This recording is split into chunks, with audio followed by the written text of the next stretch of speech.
رحمۃ اللہ وبرکاتہ.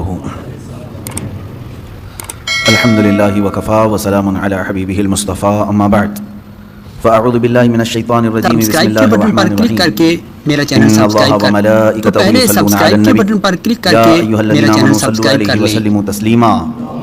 اللهم صل على سيدنا ومولانا محمد معدن الجود والكرم وآله واصحابه الكرام وابنه الكريم وبارك وسلم. بسم الله الرحمن الرحيم.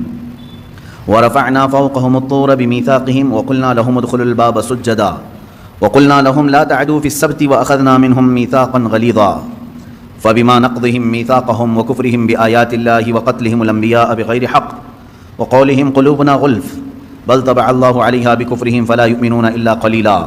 صدق اللہ مولانا العظیم. پھر ہم نے ان پر طور کو اونچا کیا ان سے عہد لینے کو، اور ان سے فرمایا کہ دروازے میں سجدہ کرتے داخل ہو، اور ان سے فرمایا کہ ہفتے میں حد سے نہ بڑھو، اور ہم نے ان سے گاڑھا عہد لیا. تو ان کی کیسی بدعہدیوں کے سبب ہم نے ان پر لعنت کی، اور اس لیے کہ وہ آیات الہی کے منکر ہوئے اور انبیاء کو ناحق شہید کرتے، اور ان کے اس کہنے پر کہ ہمارے دلوں پر غلاف ہیں، بلکہ اللہ نے ان کے کفر کے سبب ان کے دلوں پر مہر لگا دی ہے تو ایمان نہیں لائے مگر بہت تھوڑے. یہ انہی یہودیوں کے متعلق آیات چل رہی ہیں جن میں یہ بات گزر چکی. کل میں آپ سے کہہ رہا تھا کہ یہ حضور اکرم صلی اللہ علیہ وسلم کے پاس ایک جماعت آئی، انہوں نے سوال کیا کہ آسمان سے کتاب اتار کر ہمیں دکھائیں.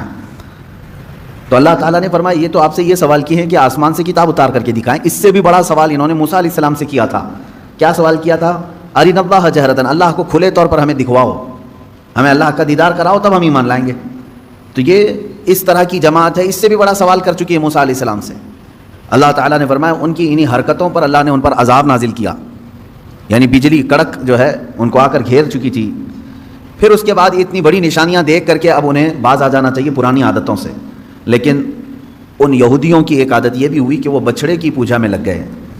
یہ بچھڑا کیا تھا، کیا پوجا ہوئی، اس کی تاریخ ہے. سورہ بقرہ میں بھی اس کی بات گزر چکی ہے، اور 16ویں پارے میں سورہ طٰہٰ میں بھی اس کا تذکرہ موجود ہے. بات در حقیقت یہ تھی کہ موسیٰ علیہ السلام کی جماعت میں سامری نام کا ایک شخص تھا. سامری حضرت موسیٰ علیہ الصلوۃ والتسلیم کی امت میں سے ہے اور قریبی تھا. جب فرعون کے لشکر نے پیچھا کیا موسیٰ علیہ السلام کی قوم کا، ایمان والوں کا، اور فرعون کا لشکر بہت بھاری بڑا حملہ آور ہوا، موسیٰ علیہ السلام اپنی جماعت کو لے کر کے نکلے. اب ایسی جگہ پر پہنچے کہ سامنے سمندر ہے اور پیچھے فرعون کا لشکر ہے، راستے بند ہو چکے تھے. آگے جاتے تو سمندر میں ڈوبنا ہے، پیچھے جائیں تو فرعون کے لشکر ہی ہلاک کریں گے. تو اس موقع پر اللہ رب العزت نے موسیٰ علیہ السلام کی مدد کے لیے ان پر وحی فرمائی، اے موسیٰ تم اپنے عصا کو سمندر پہ مارو. تو حضرت موسیٰ علیہ السلام نے سمندر پہ مارا تو 12 راستے اس میں نکلے، 12 راستے کھلے ہوئے راستے، ایسے کہ دھول اڑتی تھی سمندر کے درمیان. اب موسیٰ علیہ السلام کی امت میں 12 قبیلے تھے، 12 خاندان تھے. ان ہر ایک قبیلے کو موسیٰ علیہ السلام نے حکم فرمایا کہ ایک ایک اپنا راستہ لے لے اور نکل جائے سمندر کی دوسرے طرف. موسیٰ علیہ السلام کی جماعت ان راستوں پر چل پڑی. فرعون کی لشکری پیچھا کرتے کرتے قریب تک آ گئے. اب انہوں نے دیکھا کہ موسیٰ علیہ السلام اور ان کی جماعت تو کھلے راستوں میں جا رہی ہے سمندر کے درمیان. تو انہوں نے فرعون کے تمام لشکریوں نے یہ سوچا کہ ہم بھی ان راستوں پر کیوں نہ چلے جائیں. تو ساری فوج اس راستے پر آ گئی.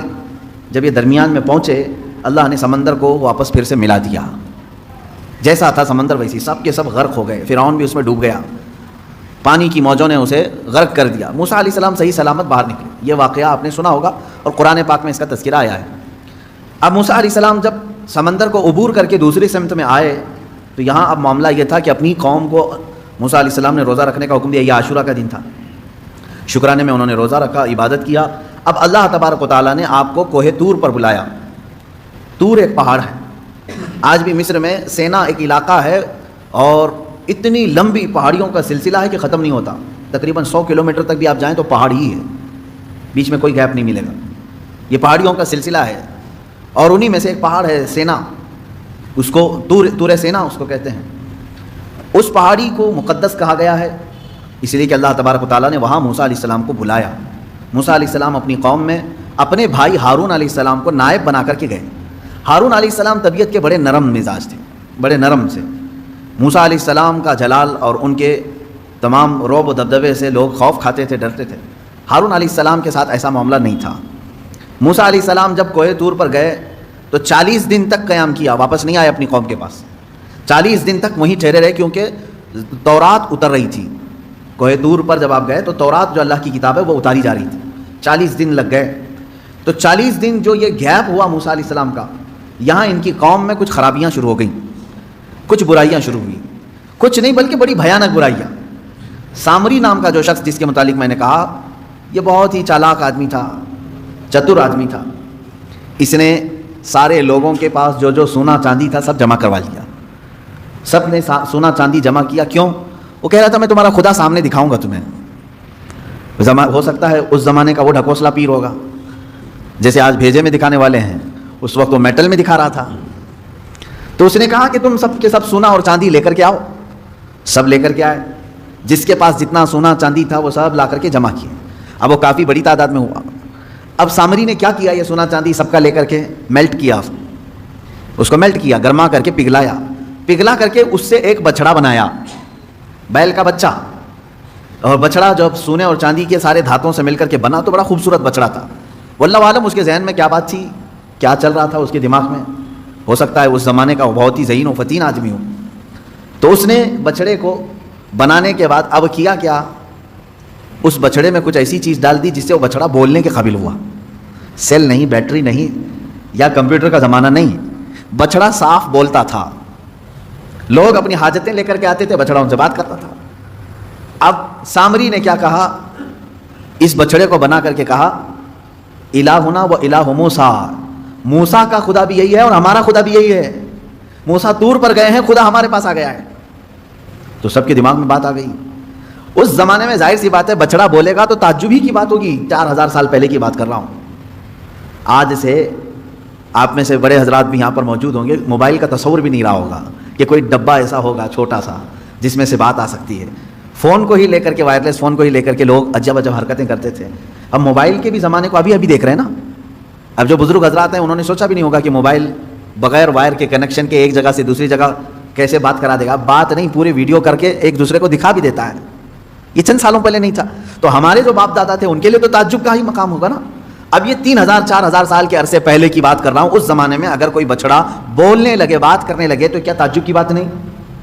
آج بھی تعجب کی بات ہے جب گنپتی بول رہی ہے یا دودھ پی رہی ہے تو لوگ اس کی پوجا کے لیے ہیں، جاتے ہیں. ہوتا نہیں ہے؟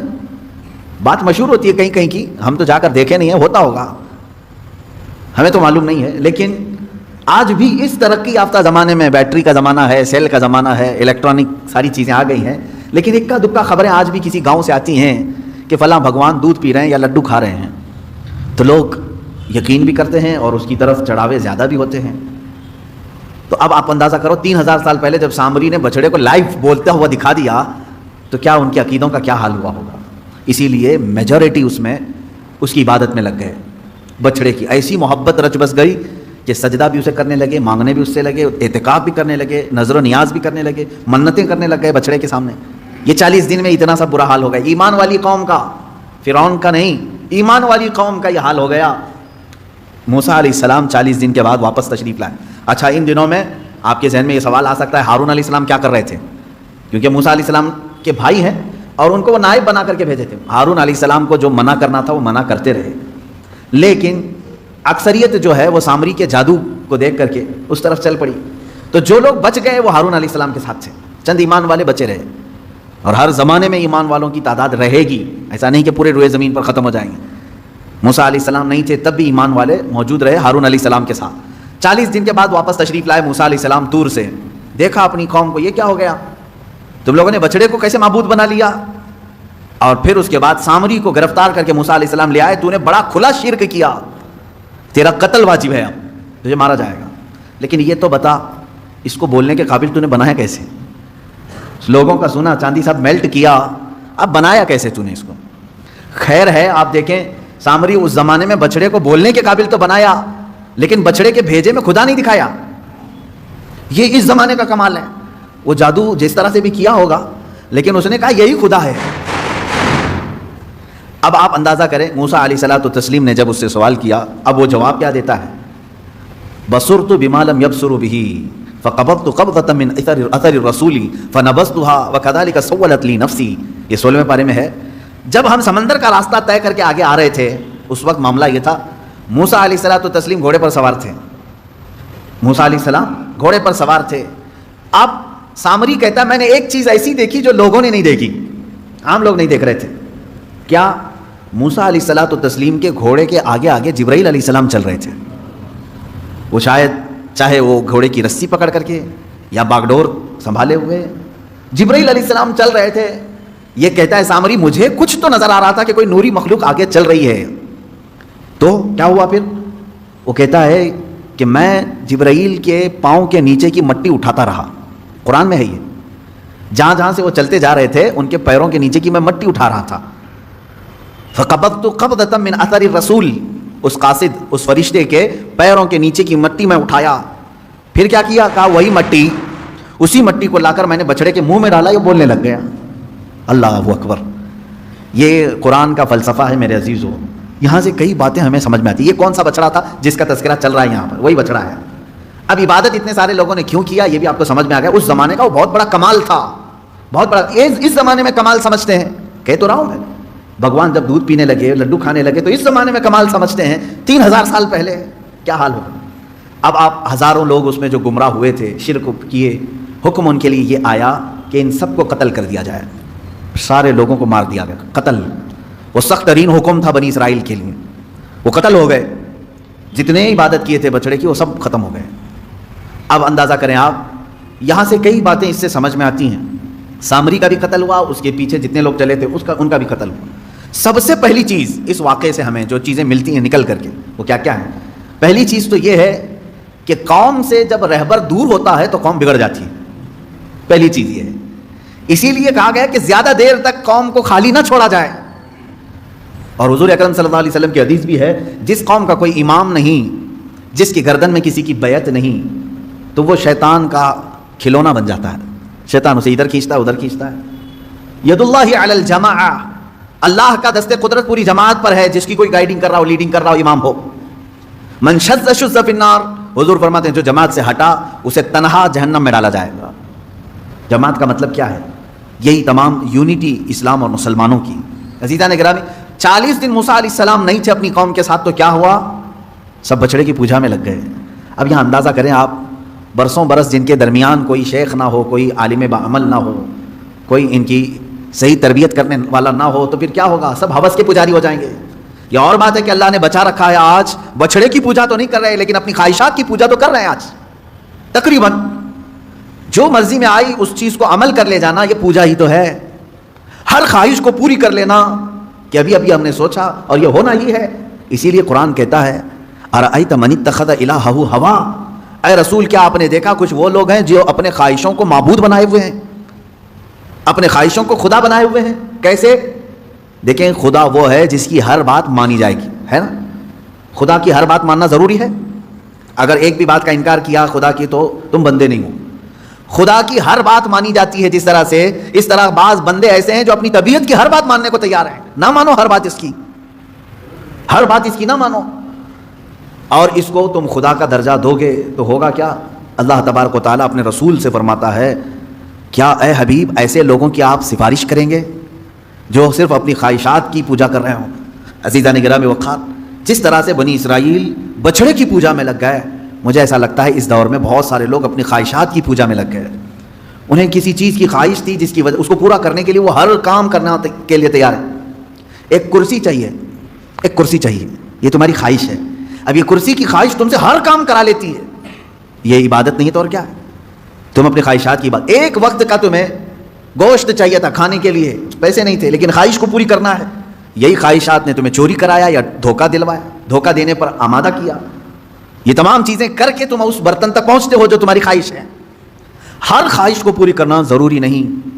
اب ایک بات اس واقعے سے ایک جو سب سے بڑا سبق ملا وہ یہ ہے کہ قوم کے درمیان ان کا رہبر اس کا ہونا ضروری ہے, اور قوم بغیر رہبر اور رہنما کے, بغیر عالم دین کے نہ رہے. وہ انبیاء تھے اور علماء نائب انبیاء ہیں.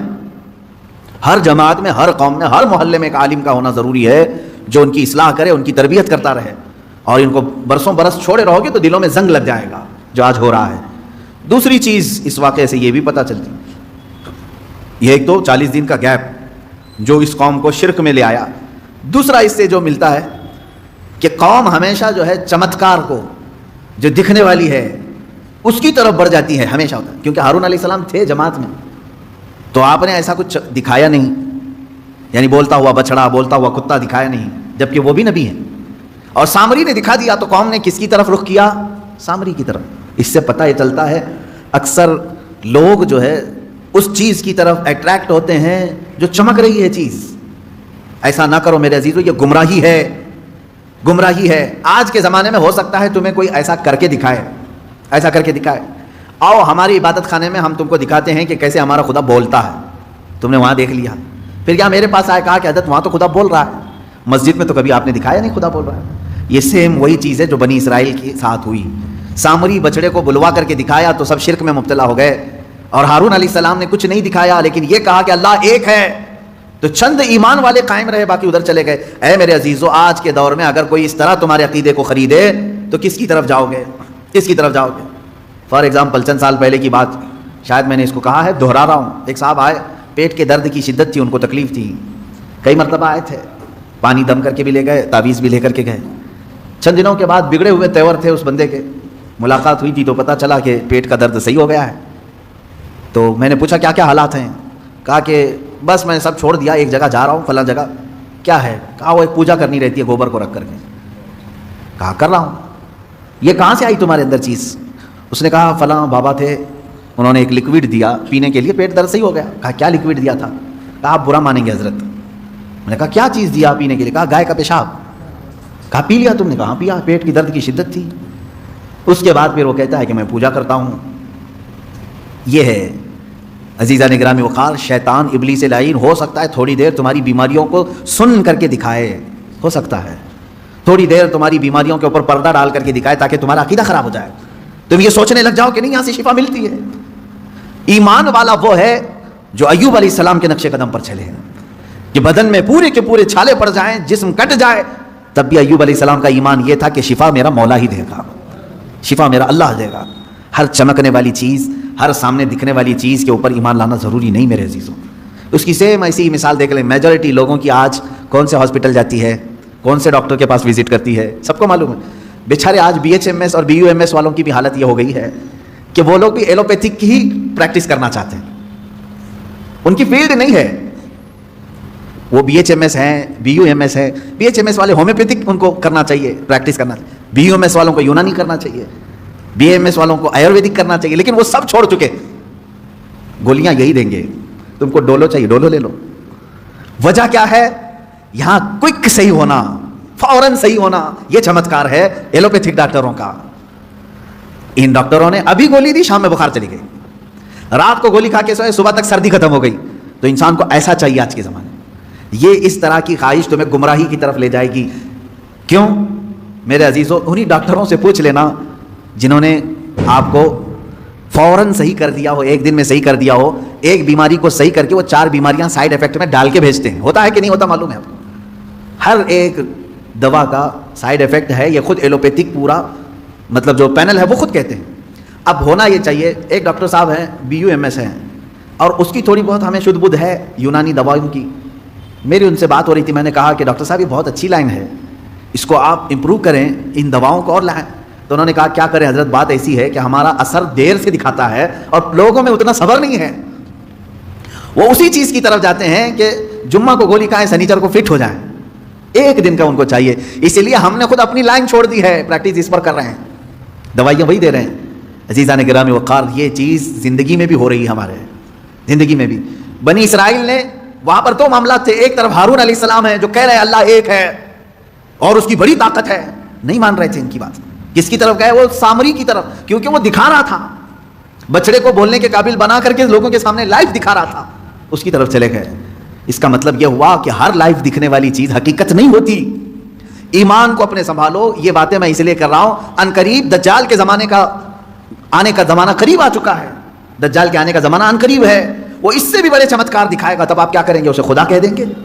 وہ زمین سے سبزے اگا کر دکھائے گا, بارش برسا کر دکھائے گا, کسی مردے کو زندہ کر کے دکھا دے گا. یہ اتنی بڑی چیزیں ہیں کہ لوگوں کا عقیدہ ڈاواڈول ہو جائے گا. اس لیے میں کہہ رہا ہوں کہ ابھی سے ایمان اتنا مضبوط رکھو. میں نے اللہ کو دیکھا نہیں, اللہ ہے, اور میرے نبی نے فرمایا وہ ایک ہے, میں ایک ہی خدا مانتا ہوں, اور اس وقت سے بڑا طاقت والا ہے وہ بھی میں تسلیم کرتا ہوں. یہ عقیدے ایسے ہیں جو غائبانہ طور پر تمہیں کوئی بھی طاقت ہلا نہ سکے. تھوڑی سی گولیاں تمہیں پریشان نہ کریں. تمہارے بچوں کی بیماری میں کسی نے اگر ہاتھ رکھ کر کے صحیح کر دیا تو اس کی طرف یہ نہ سمجھ لو کہ یہی سب سے بڑا شفا خانہ ہے. نہ، شفا اللہ ہی کی طرف سے ہے. اب یہاں بات جو چل رہی تھی بچڑے کی، اس میں اور ایک بات، دو چیزیں میں نے ذکر کیا. موسیٰ علیہ السلام کا جو اتنا گیپ تھا یہ قوم میں گمراہی پیدا کر دیا. دوسری چیز یہ ہے کہ قوم کی عادت یہ ہے کہ وہ چمتکار کو دیکھ کر کے فوراً گرویدہ ہو جاتی ہے. ایسا آپ نہ کریں، آپ نہ کریں. مثال کے طور پر اگر کوئی آپ سے حضور اکرم صلی اللہ علیہ وسلم کا نائب عالم دین یہ کہہ دے کہ آپ فلاں عمل کریں آپ کو جنت ملے گی، آپ یہ سوال نہ کریں ابھی دکھاؤ کیسی ہے جنت. یہ تو بنی اسرائیل کا سوال ہوا. آپ یہ کہیں ٹھیک ہے میں صبر کرتا ہوں، میری موت کے بعد تو جنت ملے گی انشاءاللہ. ایمان والے کی یہ عادت ہونی چاہیے. صحابہ نے کبھی ایسا سوال نہیں کیا حضور آپ جنت کے تذکرے اتنے کرتے ہیں ایسی ہے ویسی ہے، کبھی دکھاتے نہیں آپ؟ نہیں. صحابہ اکرام رضوان اللہ علیہم اجمعین کو یقین تھا اگر نبی نے فرمایا تو ملے گی ضرور. ہر ایمان والے کے بھی یہی عقیدہ ہو. تیسری ایک بہت بڑی چیز اس کے اندر جو ملتی ہے، سامری نے بچڑے کو بولنے کے قابل کیسے بنایا تھا؟ واقعہ میں نے بتایا، جبرائیل علیہ السلام کے قدموں کے نیچے کی مٹی اٹھایا تھا اس نے اور وہ لا کر بچڑے کے منہ میں ڈال دیا تھا. بچڑا کون سا؟ میٹل کا، سونے چاندی سے پگھلایا ہوا، اور بولنے لگا تھا، بولنے لگا تھا. تو میرے عزیزو یہ قرآن کی آیت میں پڑھ رہا ہوں. یہاں جبرائیل علیہ السلام کے قدموں کے نیچے کی مٹی میں اتنی تاثیر ہے کہ میٹل کا بچڑا بول سکتا ہے، تو خاکے پائے رسول میں کتنی طاقت ہوگی. میرے آقا صلی اللہ تعالیٰ علیہ وسلم جہاں قدم رکھیں کیا اس میں تاثیر نہیں ہو سکتی؟ اسی لیے تو مدینے کی مٹی کو خاک شفا کہا جاتا ہے. کیوں؟ خاک شفا کا مطلب ہے شفا دینے والی مٹی. یہ مٹی میں شفا کہاں سے آئی؟ اس لیے کہ قدم رسول اللہ کے پڑے ہوئے ہیں، میرے آقا صلی اللہ تعالیٰ علیہ وسلم کے قدم پاک. اب آپ اندازہ کریں ایک بے جان چیز کو بولنے کے قابل بنایا جا سکتا ہے، تو جو گونگے ہیں بول نہیں سکتے، میرا عقیدہ یہ ہے کہ رسول پاک صلی اللہ تعالیٰ علیہ وسلم کی کوئی تبرک انہیں دے دیا جائے تو انشاءاللہ ان کی زبان بھی کھل جائے گی. زبان کھل سکتی. بے جان بچڑا بول سکتا ہے تو جس کو آلریڈی زبان ہے، تتلاتا ہے، ہکلاتا ہے، منہ مبارک کا پانی پلایا جائے. رسول کریم صلی اللہ علیہ وسلم سے متصل جو بھی تبرک ملے اسے پیش کیا جائے. میرا یقین ہے انشاءاللہ اللہ اسے اس کی برکت سے شفا ضرور عطا کرے گا. یہ چیزیں تھیں بچڑے کی. یہ جو بچڑے کا تذکرہ آیا ہے وہ یہ ہے. اچھا اب ایک چوتھی بات، لوگ ایسی پوجا میں لگ گئے اس بچڑے کی کہ چھوڑتے نہیں تھے. موسیٰ علیہ السلام نے منع کیا تب بھی نہیں چھوڑ رہے تھے. اچھا لوگوں کو قتل کیا گیا، پورے نہیں مرے، دن بھر قتل عام اتنا ہوا کہ وہ ختم نہیں ہو رہے تھے. اللہ تبارک و تعالیٰ نے تخفیف فرمائی کہ اب ان کو چھوڑ دیا جائے. تو جو بچے تھے توبہ کر چکے تھے، سچے ایمان والے تھے، لیکن کئی سالوں تک وہ محبت ان کے دل سے جاتی نہیں تھی بچڑے کی، چونکہ وہ بار بار دیکھ رہے تھے بچڑا جو بھی بولتا ہوگا وہ دماغ میں بار بار آ جاتی تھی. تذکرہ کرتے کرتے اچانک بچڑے کی بات کر جاتے تھے کہ ارے وہ بچڑا تو ہمارا ایسا تھا، بچڑا تو ویسا تھا. تو کچھ یادیں جلدی جاتی نہیں ہیں. تو گمراہی کی یادیں نکالنا یہ بہت اہم کام ہے. مثال کے طور پر برسوں پہلے آپ کوئی غلط کام کر رہے تھے، اب چھوڑ کر کے توبہ کر کے آ چکے ہیں، تو اب یہاں سب سے بڑا کام یہ ہوتا ہے کہ اس کا دماغ میں خیال بھی نہ آئے. اس کے لیے ٹائم لگتا ہے. تو جب تک وہ پورا نہیں نکالو گے آپ ایمان کے کمال کے درجے کو نہیں پہنچو. آپ کو معلوم ہے حضور پاک صلی اللہ علیہ وسلم کے پاس ایک جماعت آئی، انہوں نے پوچھا کہ حضور ہمیں کچھ حکم دے دیں، ہم باہر سے آتے ہیں، بیچ میں ہمارے اور آپ کے ایک دوسرا دشمن قبیلہ ہے، ہم آ نہیں سکتے ہر بار، بس وہ 4 مہینے ہیں جس میں جنگ حرام ہے اس میں ہم آتے ہیں آپ کے پاس. تو حضور نے ان کو حکم دیا 4 چیزوں کا، نماز کا، روزے کا، مال غنیمت کا، اور جہاد فی سبیل اللہ کا، اور ایک حدیث میں حج کا. اور پھر فرمایا میں 4 چیزوں سے تمہیں روکتا ہوں، 4 چیزیں کبھی مت کرنا. وہ 4 چیزیں کیا تھی؟ یعنی نقیر، دبا، حنتم، مزیفت. یہ چیزیں 4 پیالوں کے نام حضور نے گنائے. کدو کو کاٹ کر کے بیچ میں سے گول ہوتا ہے، اندر کا مغز نکالیں تو کھٹوری بن جاتا ہے. اس کو سکھا کر کے عرب والے اس میں شراب ڈال کے پیتے تھے. لکڑی کا گلاس بناتے تھے، لکڑی گول کاٹ کر کے بیچ میں سے اس کا سب نکال کے گلاس بن جاتا، اس میں شراب رکھتے تھے. یعنی بالکل وہ لوگ اوریجنل چیزیں، نیچرل چیزیں شراب کے لیے استعمال کرتے تھے. یہ 4 قسم کے پیالے ہیں جن کا تذکرہ میں نے ابھی کہا. حضور نے فرمایا یہ ختم کر دو. یہ پیالہ، لکڑی کا پیالہ، کدو سے بنایا ہوا پیالہ، وہ کلنگر سے بنایا ہوا پیالہ، یہ ختم کر دو. شراب کی بات نہیں ہے اس میں، پیالے ختم کرو، پیالے توڑو. گئے انہوں نے پیالے توڑ دیے. اس میں حکمت کیا ہے؟ محدثین فرماتے ہیں شراب تو چھوڑنا ہی تھا انہیں، لیکن وہ پیالے نہیں رکھنا ہے جس میں شراب پیتے تھے. وجہ یہ ہے کہ جب جب پیالہ دیکھیں گے وہ شراب یاد آئے گی، اس میں ایسا پیتے تھے ہم. یہ اسلام ہے جو جڑ کو ختم کرنا چاہتا ہے. اب ظاہر سی بات ہے اس بچڑے کو تو ختم کیا گیا، مار دیا گیا، لیکن حکم آیا کہ اس کا تصور بھی نہ آئے. ان کے دلوں میں وہ رچ بس گیا تھا بچڑا. جب دیکھو وہ بچڑے کا ہی تذکرہ کرتے تھے. اب اس طرح کی جو گمراہیاں آج تک لوگوں کے دلوں میں ہیں انہیں ختم کریں. پہلے کچھ لوگ کچھ عمل کرتے تھے جو ناجائز و حرام تھا گھروں میں، ہم نے تنبیہ کی، تلقین کی کہ یہ ناجائز ہے، حرام ہے، نہ کریں. چھوڑ تو دیا انہوں نے، لیکن جب جب وہ اوکیشن آتے ہیں تب پھر سے ان کی یاد آتی ہے. اب اس کی مثال آپ کو میں بتاؤں. شروع کی بات ہے کہ محرم کے زمانے میں پنجے اٹھا کر کے ناچنے کی عادت اکثر لوگوں کو تھی، بہت سارے لوگ. ایک طرح سے اس میں عبادت کا تصور نہیں تھا لوگوں کو، بس یہ کہ انٹرٹینمنٹ کرنا ہے، کیونکہ عبادت اس طرح سے روڈ اور گلیوں میں ناچ کر کے تو ہوتی نہیں. نہ وہ امام حسین کو راضی کرنے کا مسئلہ ہے، نہ رب تبارک و تعالیٰ کی بارگاہ میں کچھ پیش کرنے کا مسئلہ ہے. اگر اتنا ہی عبادت کا شوق ہوتا تو مسجدوں میں پنجے لے کر بیٹھ جاتے ہیں، قرآن پاک پڑھتے ہیں. سب کو معلوم ہے کہ سب سے افضل جگہ یہ ہے. وہ انٹرٹینمنٹ کرتے تھے.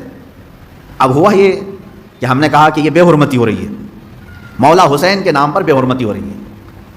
اصل بات پنجہ تو آج تک امام حسین کا ملا نہیں، پنجہ ملا نہیں. حضرت عباس علمبردار کے پنجے کٹے تھے، یہ سنا ہے، روایات بھی، لیکن اس کی شبیہ، اس سے ملتی جلتی تصویر کچھ ملی نہیں. اب رہی بات تعزیہ کا مسئلہ. تعزیہ جو ہے اس کا مسئلہ مختلف بھی ہے، اتنا میں بتاؤں گا، کنفیوز نہیں ہونا. تعزیہ کو شرائط کے ساتھ اگر بٹھایا جائے تو جائز ہے، لیکن وہ شرائط پورے کرتے نہیں لوگ. اور ہم نے اگر اتنا ہی شوشہ کھول دیا تو بڑے بڑے دروازے لوگ کھول دیں گے. بات صرف اتنی تھی تعزیہ کی، امام حسین کا جو روزہ ہے اس روزے کی شکل کی کوئی چیز بنا کر کے آپ نے رکھ دیا، تو کسی بھی بزرگ کے روزے کی شکل بنا کر کے رکھنا مستحسن ہے، کوئی حرام کام نہیں ہے، ناجائز نہیں ہے. جیسے ہم گنبد خضرا بناتے ہیں، خانہ کعبہ بناتے ہیں، ہوتا ہے گنبد خضرا جہاں ہوگا ہم تعظیم کے ساتھ دیکھتے ہیں، لیکن اس کے ساتھ اگر ایسے معاملات ہوں کہ اس کو لے کر کے سڑکوں پہ ہم گھومیں گے، ناچیں گے، اور پھر اس پر چڑھاوے کریں گے، پھر اس کے ساتھ اپنے اپنے عقیدے جوڑ لیں گے، تو یہاں سے شیطان پھر گمراہ کرنا شروع کرتا ہے. خیر یہ بات الگ ہے تعزیہ کا. رہی بات پنجے کا، پنجے کی جو لاجک ہے وہ نہیں سمجھ میں آئی، مجھے کوئی سمجھا دے. میں نے اس سے قبل بھی بہت پہلے ہی کہا تھا، میں خود اٹھاؤں گا. پنجے کی کیا خصوصیت ہے؟ اگر امام حسین شہید کربلا رضی اللہ تعالیٰ عنہ کے ہاتھ کا نشان لے کر کے کوئی اٹھا کر گھومتا ہے، میں تو کہوں گا ہاتھ کیوں اٹھاتے ہو؟ اس سے بہتر ہے کہ مولا حسین کا قدم اٹھا کر کے گھومیں، کیونکہ ہمارے لیے ان کے قدم تک پہنچنا بھی بہت دور کی بات ہے. قدم اٹھا کر کے کوئی گھومتا ہوا نہیں دکھا مجھے، کوئی تلوار اٹھا کر کے دکھا. تو اس میں ہاتھ کی کیا خصوصیت ہے یہ تو مجھے لاجک اب تک نہیں معلوم. بہرحال ایک ٹاپک الگ ہے. اس کے اندر جو خرافات آ رہی تھیں، اس کے ساتھ عورتوں مردوں کا ساتھ ملنا، گانے باجے ڈھول تاشے اور طرح طرح کے اس میں خرافات لے کر کے اس کو کہاں سے کہاں تک پہنچایا تھا. شروع کس لیے ہوا ہوگا معلوم نہیں، پہنچا کس کام کے لیے بہت دور چلا گیا. اب میں جو بات کہنے جا رہا تھا وہ یہ تھی کہ چند سالوں پہلے ہم نے دیکھا بہت خرافات ہو رہی ہے، ایک جگہ ہم نے کہا منع ہے، انہوں نے فوراً اس کو ختم کر دیا، نہیں کریں گے. ہاں میں نے کہا کہ ٹھیک ہے مولا حسین کے روزے کی شکل بناؤ، ہر گھر میں بنا کر کے رکھو، یاد کے لیے اچھا اپنے بچوں کو دکھاؤ کہ یہ مولا حسین کا روزہ ہے. ہم جیسے گنبد خضرا رکھتے ہیں اپنے گھروں میں، خانہ کعبہ رکھتے ہیں، امام حسین کا روزہ رکھنے میں کون سی دقت کی بات ہے؟ میں اتنا زیادہ مخالف نہیں ہوں اس چیزوں کا. رکھو، آپ پیتل کا بناتے بناؤ، تانبے کا بناتے بناؤ، سونے کا بناتے ہو بناؤ، اس میں حرج نہیں. ہم جس چیز کی مخالفت کرتے ہیں وہ خرافات و حرام کاریاں جس کو باہر سڑکوں پر کیا جاتا ہے، میں اس کا مخالف ہوں. خیر بات آئی، بند ہو گئی، لیکن ہوتا کیا تھا معلوم ہے؟ چند دنوں کے بعد دوسرا محرم آیا تو گھر والے کہتے ہیں کہ حضرت وہ تو بند ہیں لیکن بچے ویسے ہی ناچ رہے ہیں، ہاتھ ایسے لمبے کر کے خود پنجہ بن گئے ہیں اور ناچ رہے ہیں. تو میں اس چیز کو مثال میں اس لیے بتا رہا ہوں کہ بنی اسرائیل بچھڑے کی پوجا کرتے تھے، حکم آیا ان کے قتل کا، قتل بھی ہوئے، بچھڑا بھی مار دیا گیا، لیکن زمانے تک ان کے دلوں سے بچھڑے کی محبت گئی نہیں تھی. وہی ذکر آج کی آیت میں میں نے پڑھا ہے. اللہ فرماتا ہے ثم اتخذوا العجل من بعد ما جاءتهم البينات، پھر یہ بچڑے کو ایسا لے کر کے بیٹھے رہے جبکہ ان کے سامنے کھلی ہوئی نشانیاں تھیں. واشربوا في قلوبهم العجل، اللہ فرماتا ہے ان کے دلوں میں ایسا لگتا ہے بچڑا پلا دیا گیا ہے، پی گئے ہیں بچڑے کو، اتنی محبت تھی، جبکہ روشن آیتیں اور دلیلیں دیکھی. تو خلاصہ یہ ہے میرے عزیزو، کہنے کا مطلب کہ بعض چیزیں گمراہیاں ایسی ہیں جن کو چھوڑنے کے بعد بھی وہ کچوکے لگاتی رہتی ہیں، برے گناہ بھی ایسے ہیں جن کو چھوڑنے کے بعد وہ دوبارہ دماغ میں وسوسے ڈالتے رہتے ہیں.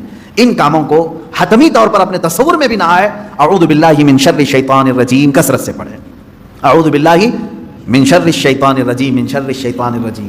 اے اللہ میں پناہ مانگتا ہوں تیری مردود شیطان کی ان شرارتوں سے جو میرے دماغ میں ڈال رہا ہے. تو یہ اسی کی طرف سے ہوتی ہیں، وہ پرانے راستے پر لے جانا چاہتا ہے، گمراہی کی طرف لانا چاہتا ہے. وہ خرابیاں جن کو تم چھوڑ کر کے آئے ہو یاد دلاتا ہے، ایک بار اور چلا جاؤ. اس کے لیے کثرت سے یہ پڑھا کریں. جب جب ایسا وسوسہ آئے کہیں اعوذ باللہ من شر الشیطان الرجیم. آج ہی صبح گناہ سے توبہ کیا، سوچا کہ نہیں کروں گا یہ گناہ، لیکن رات ہوتے ہی پھر خیال آیا ایک بار اور کر لو. میں بتا رہا ہوں فوراً اس وقت یہ پڑھو اعوذ باللہ من شر الشیطان الرجیم. اے اللہ میں تو چھوڑ چکا تھا شیطان مردود, پھر مجھے لا رہا ہے وسوسے, میں تیری پناہ مانگتا ہوں مردود شیطان کی شرارتوں سے. یہ باتیں یہاں تک ختم ہو گئیں, اور آگے کی جو آیت میں نے تلاوت کی تھی آج کی, اس میں اللہ تعالیٰ نے یہ فرمایا ہے کہ بنی اسرائیل کو ایک حکم یہ بھی تھا کہ یہ جب بیت المقدس میں جائیں تو سجدے کی حالت میں جائیں, لیکن ان میں سے بہت سارے نافرمان ایسے تھے کہ وہ اپنی سرین کو گھسیٹتے ہوئے ایسے جا رہے تھے. حکم ہوا تو سجدہ کر کے جائیں, لیکن وہ مذاق کے طور پر سرین اپنے گھسیٹتے ہوئے اس طرح سے بیت المقدس میں جانے لگے. ایک نافرمان یہ کیا انہوں نے. اور پھر اللہ نے فرمایا تھا ہفتے کے دن شکار نہ کرنا, سنیچر کے دن شکار کرنا ان کے لیے حرام تھا. تو یہ بنی اسرائیل کیا کرتے تھے, جمعہ کے دن جال لگا کے آتے تھے مچھلیوں کا, اور اتوار کو جا کر کے لے کے آتے تھے. کہتے ہم سنیچر کو شکار نہیں کیے, جمعہ کو جال لگائے تھے, اتوار کو لے کے آئے. پھر مچھلیاں کون سے دن پھنسی تھی ہیں. تو اس طرح ہیلے بہانے کس کے لیے کرتے ہیں, اللہ کے لیے. وہ اللہ کو دھوکہ دینے کی سوچتے ہیں, جیسے کچھ لوگ زکوٰۃ چھپانے کے لیے کرتے ہیں. سال ہونے سے پہلے کسی کو مالک بنا دیا, بھائی سال نہیں ہوا میرے پاس, وہ 6 مہینے رکھا اس نے واپس لوٹا دیا. تو یہ بنی اسرائیل کی وہی حرکتیں ہیں میرے عزیزو, اللہ کا عذاب آئے گا ان چیزوں پر. تم ایک دوسرے کو چھپا سکتے ہو بہت ساری باتیں, لیکن اللہ رب العزت سے کوئی چیز نہیں چھپے گی, تمہارے دلوں کے حالات سے وہ باخبر ہے. اور اللہ نے فرمایا ہم نے ان سے گاڑا عہد لیا تھا کہ یہ چیزیں نہیں کرو گے, پھر بھی انہوں نے کیا. فبما نقضهم میثاقهم, اللہ فرماتا ہے تو ان کی کیسی بدعہدیوں کے سبب ہم نے ان پر لعنت کی ہے. یعنی وعدہ خلافی کرتے تھے یہ بنی اسرائیل یہودی, توبہ کرتے تھے اللہ آئندہ سے ایسا کبھی نہیں کریں گے, بچڑے کی پوجا میں لگ گئے. فرعون سے تو نجات دے دے ہم سب چھوڑ دیں گے, اللہ نے نجات دی, پھر وہی کرنے لگے. اور پھر اللہ تبارک و تعالیٰ نے ان سے فرمایا تھا کہ تم سجدہ کر کے جاؤ گے بیت المقدس میں, یہ جان بوجھ کر کے انہوں نے اپنے پیچھے والا حصہ گھسیٹتے ہوئے زمین پر اندر گئے. اور کہنے کا حکم تھا ان کو حتۃ نغفر لکم, مغفرت ہو اے اللہ. تو لیکن وہ کیا کہہ رہے تھے, حبۃ, اے دانا ہی دانا ہے, اناج ہی اناج چاہیے ہمیں. ایسی نافرمان قوم تھی. اللہ فرما رہا ہے تسبیح بولو مغفرت, اور وہ کہہ رہے ہیں گیہوں جوار, یعنی دانوں کے نام لے کر کے کہہ رہے تھے کہ یہ ملے ہم کو, فلاں ملے. تو یہ نافرمانیوں کے سبب اللہ تعالیٰ فرماتا ہے ہم نے ان پر عذاب نازل کیا, ان پر لعنت کی, اس لیے کہ وہ آیات الہی کے منکر ہوئے ہیں, اللہ کی آیتوں کے منکر ہوئے. یہاں سے بات, اور پھر اللہ تعالیٰ فرماتا ہے وَبِكُفْرِهِمْ وَقَوْلِهِمْ عَلَى مَرْيَمَ بُهْتَانًا عَظِيمًا, اور اس لیے بھی اللہ نے ان پر لعنت کی کہ انہوں نے کفر کیا اور مریم پر بڑا بہتان باندھا. یہ یہودی ہی تھے جو حضرت بی بی مریم پر تہمت لگاتے تھے کہ عورت ناپاک ہے, بغیر شوہر کے اس کو بچہ کیسے ہوا, اس نے غلط کاری کی ہے, بدکاری کی, معاذ اللہ رب العالمین. 1000 تہمتیں سیدہ بی بی مریم سلام اللہ علیہا, وہ عفت معاب تھیں, طاہرہ تھیں, زاہدہ تھیں, عابدہ تھیں, بطول تھیں, جن کو کسی بشر نے چھوا نہیں, ان پر ان یہودیوں نے تہمتوں کی بوچھار لگائی. اس پر اللہ تعالیٰ فرماتا ہے کہ ہم نے ان پر لعنت کی ہے. اب یہاں سے پھر میرا ٹاپک چلے گا کہ یہودی لعنت شدہ قوم کیوں ہے, کیونکہ آج مجھے بتانا ہوگا کہ آج بھی یہود پوری دنیا میں اپنے پنجے گاڑنے کے لیے کس کے ناک میں دم نہیں کیا ہوا ہے. سارا کا سارا یہ جو کھیل دیکھ رہے ہیں آج دنیا میں اتھل پتھل ہو رہی ہے, یہ چند شرپسند یہودیوں کی وجہ سے. مجھے کہتے ہیں کچھ لوگ اینٹی جیوز ہیں, آپ سارے یہودیوں کے اینٹی تھوڑی نہ ہیں. جو ایمان والے تھے ہم ان کے مخالف نہیں ہیں, جو اللہ کو ایک مانتے ہیں, انبیاء پر ایمان لاتے ہیں, وہ اچھے یہودی تھے پہلے زمانے میں. ہم تو تمہارے کرتوت کے مخالف ہیں, ہم تمہارے تمام یہ مظالم کے خلاف بولتے ہیں جو تم آج پوری دنیا پر ڈھائے ہوئے ہو. انہوں نے خفیہ تنظیمیں بنا کر رکھی ہیں, یہ عیسائیوں کو بھی برباد کرنا چاہتے ہیں, مسلمانوں کو بھی.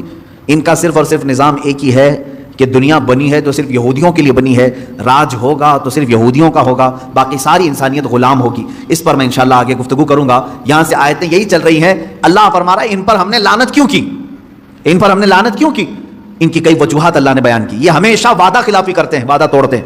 اب اندازہ کرو یہودی جو اللہ سے کیا ہوا وعدہ توڑ سکتے ہیں تو تمہارے سے کیا ہوا وعدہ کیسے نہیں توڑیں گے, یہ تو پل بھر میں توڑیں گے. اور اللہ سے ایسے وقت میں وعدہ کرتے تھے جب آسمان اتار کے ان کے سروں پر رکھ دیا گیا, وعدہ کیا آئندہ سے کبھی نہیں کریں گے. انہیں معلوم ہے اللہ کی طاقت کیا ہے, اس کے باوجود وہ اللہ کا وعدہ توڑتے تھے. اب اللہ کا وعدہ توڑنے والی قوم کیا تمہارے بھروسے کے قابل ہوگی؟ تم بھروسہ کرو گے؟ حیرت ہے, آج سعودی عرب اسرائیل پر بھروسہ کر رہا ہے.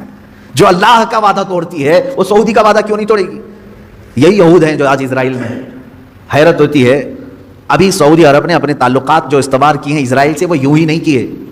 اس کی وجہ ہے, میں نے اس سے قبل شاید کسی محفل میں آپ سے کہا تھا, سعودی عرب کو خطرہ ایسا لگنے لگا خطے میں کہ اب ہمارے دشمن بڑھ رہے ہیں, کیونکہ ترکی اب ببانگ دوحل بولنا شروع کر چکا ہے. ترکی اپنی طاقت میں بہت آگے بڑھ رہا ہے, ترکی اپنا الگ الائنس بنا رہا ہے, کیونکہ سعودی عرب کا وہ IC ہمیشہ پہلے سے ہے, ایک آرگنائزیشن ہے اسلامک کنٹریز کا. ترکی اس میں سے الگ ہو کر, پاکستان اس میں سے الگ ہو کر, ایران الگ ہو کر, چائنا کو بھی یہ لوگ شامل کر کے, رشیا کو بھی شامل کر کے, قطر کو بھی لے کر یہ اپنا الائنس بنانے لگ گئے. ہمیں خوف, یہ سیاسی معاملات ہیں جو دنیا کی سیاست پر نظر رکھتے ہیں, اچھی طرح جانتے ہیں. اب سعودی کو خطرہ ایران سے ہوا, خطرہ ترکی سے ہوا, تو گود میں جا کر بیٹھا اسرائیل کے کہ آپ ہمارے مائی باپا ہو, آپ ہماری حفاظت کر لینا. اسرائیل نے ہاتھ رکھ دیا سعودی کو, تو میرا بچہ ہے اگرچہ ناجائز ہے, ہم تو تیری پرورش کریں گے, ہم تیرے بیک سپورٹ رہیں گے. بس اتنی سی بات ہے کہ اسرائیل کا سپورٹ سعودی کو ملا اور UAE کو ملا. دبئی کی عمارتیں ہل رہی ہیں, کس بات پر؟ خوف سے.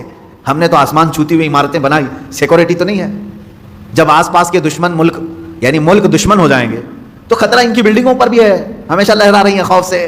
تو ظاہر سی بات ہے کسی ایسے کا ہاتھ ان کو چاہیے, لیکن انہوں نے کس کا ہاتھ پکڑا؟ اسرائیل کا ہاتھ پکڑا. یہ ہے اصل وجہ. ان کو اپنا خود کا علاقہ محفوظ کرنے کے لیے اسرائیل کا سہارا لینا پڑا. لیکن یہ وہ قوم ہے جو اسلام کا نام لیتی ہے. کاش یہ قرآن پڑھے ہوتے تو میں سمجھتا ہوں ذرا برابر ان کے دل میں ایمان ہوتا تو کبھی ایسی قوم پر بھروسہ نہیں کرتے جس قوم پر اللہ نے ہر نماز میں ہر رکعت میں لعنت کرنے کا حکم دیا ہے. غیر المغضوب علیہم ولا الضالین. سورہ فاتحہ میں ہم کہتے ہیں اے اللہ ہم کو یہودیوں کے راستے پر نہ چلا, وہ مغضوب ہیں. مغضوب کا مطلب اللہ کا غضب ہے ان کے اوپر. جس قوم پر اللہ کا غضب ہے ان سے ہاتھ ملانا کہاں کا اسلام ہے؟ ہاں تمہارے سیاسی معاملات کے لیے ہاتھ ملاؤ, چوم لو, تم کو جو بوسے دینا وہ بوسے دے لو, تمہارے معاملات الگ ہیں. لیکن میرے عزیزو اس طرح راستے ہموار کر لینا کہ تو میرا بھائی میں تیرا بھائی, آگ اور پانی ایک ہو نہیں سکتے. دیکھنا ایک وقت آئے گا, ہو سکتا ہے میری زبان بند کر دیں, لیکن میرے عزیزو جو کہہ رہا ہوں قرآن کی بات کہہ رہا ہوں. جو قوم عہد شکنی کرتی ہے, وعدہ خلافی کرنے میں مشہور ہے, اللہ نے قرآن میں فرمایا وہ سعودی کا وعدہ کب تک پورا کرے گی؟ دیکھو آپ انتظار کرو. ان کے اوپر جو ہاتھ رکھا ہے یہ کب تک رہے گا؟ جب تک اس کا خود کا مفاد رہے گا اس وقت تک اس کا ہاتھ رہے گا. اور جہاں ان کا مفاد ختم ہوا ان سعودیوں کو بندروں کی طرح نچائیں گے اور جیلوں میں ڈالیں گے. اس خطے پر وہ خود قابض ہوں گے کیونکہ ان کا خود کا خواب ہے کہ ہم کو گریٹر اسرائیل بنانا ہے جو مدینے تک جائے گا. اسرائیل اتنا بڑا بنے گا کہ شام بھی اس میں آئے گا, جارڈن بھی اس میں آئے گا, اور پھر عراق کا کچھ حصہ آئے گا, مصر کا کچھ حصہ آئے گا, اور مدینے تک آئے گا. سعودی عرب اتنا بڑا ایک اسرائیل بنانے کا خواب ہے. آپ میپ دیکھ لیں گریٹر اسرائیل کا, اس میپ کے اوپر وہ کام کر رہے ہیں, محنت کر رہے ہیں. اور سعودی عرب یہ سوچ رہا ہے کہ ہماری یہ سیکورٹی کے لیے ہمارے تک آ رہے ہیں, چند دنوں کے بعد تمہاری کرسیاں ہل جائیں گی. اور اللہ رب العزت ہلائے گا, کیوں نہیں؟ اس لیے کہ پوری امت مسلمہ کے ساتھ تم نے دھوکہ کیا ہے. خادم الحرمین شریفین کہہ کر کے, یہ جن کے بارے میں اقبال نے بہت پہلے کہا تھا, یہی وہ شیخ حرم ہے جو چرا کے بیچ کھاتا ہے گلی میں بو زردلق اویس و چادر زہرا. یہ اقبال کا قول ہے. یہاں جتنی مقدسات تھی ان کو بیچ کر کھانے کے لیے بیٹھا ہوا شیخ حرم ہے. یہ در حقیقت یہ نہ خادم الحرمین ہے, نہ خادم الاسلام ہے, نہ خادم المسلمین ہے. یہ تو صرف خادم الیہود ہے. خادم الیہود ہے, وہ جو کہیں اس پر عمل. اب یہاں سے قرآن کی آیتیں اسی پر چلیں گی. اللہ نے اگر زندگی باقی رہی تو اس پر میں گفتگو کروں گا کہ یہ لعنت شدہ قوم کیوں ہے, کن حرکتوں کی وجہ سے اللہ نے ان کو قیامت تک ملعون کہا ہے. یہ لعنت ہوتی رہے گی ان پر. اللہ رب العزت اس قوم کی نحوستوں سے ہمیں بچا ہے, اور اس کی تمام دراندازیاں جو اسلام اور مسلمانوں کے لیے ہو رہی ہیں, مولا تعالیٰ اسلام اور سنیت کو ان کی دراندازیوں سے محفوظ رکھے.